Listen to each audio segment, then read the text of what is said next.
Today's story is insane, even by Washington standards, because now we've got members of Congress sending videos directly to the U.S. military telling them, you can refuse illegal orders. You must refuse illegal orders.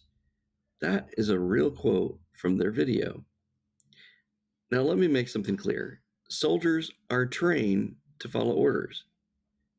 Attorneys are trained to interpret the law. Those are two completely different skill sets. So when a soldier is staring down an enemy and the order is defend your people, and maybe you're behind the soldiers, do you actually want them stopping to wonder, is this legal? Should I call a lawyer? Especially if you're behind them. Because that's exactly the hesitation that this video introduces. Soldiers are trained to follow orders, react, not hesitate. Hesitation causes lives. That's a fact.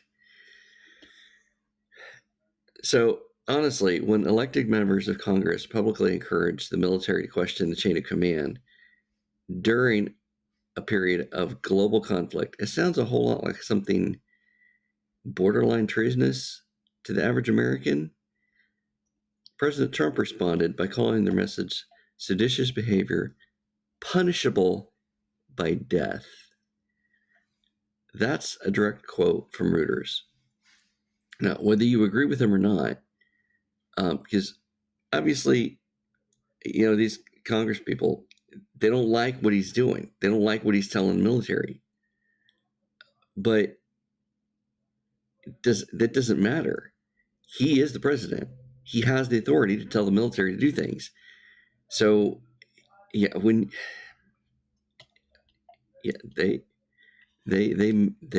this could really get messy.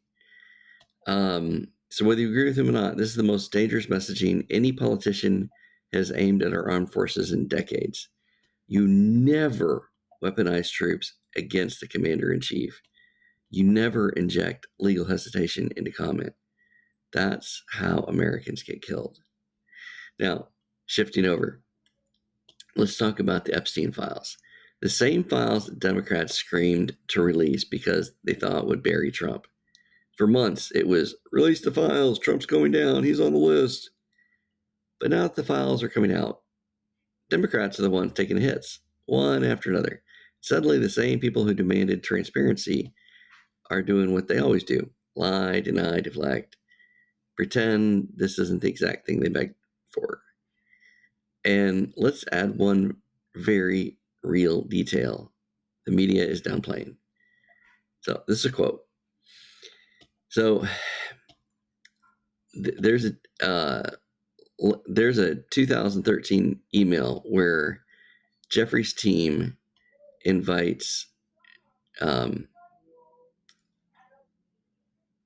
Jeffrey Epstein to a dinner with Barack Obama. Even after Epstein, now I can never remember the guy's name, but he's they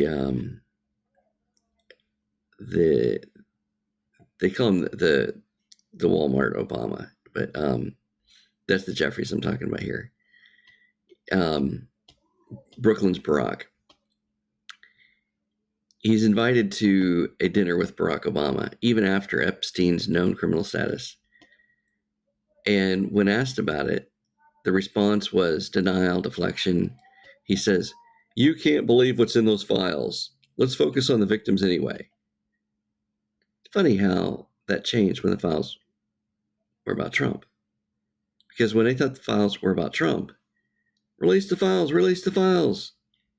When they found out that the files were more about Democrats and what the Democrats had done wrong, you can't believe what's in those files. Yeah. That's the pattern every single time. When they think the files hurt Trump, release everything. When the files hit Democrats, suddenly everything is misleading or taken out of context. Listen, you can hate Trump all day long if you want, but facts don't change based on who you voted for. So I know,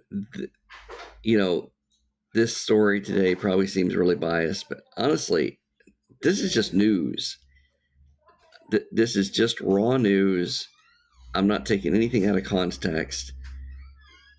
It is what it is. So you can come at me all you want. But anyway, have a good day.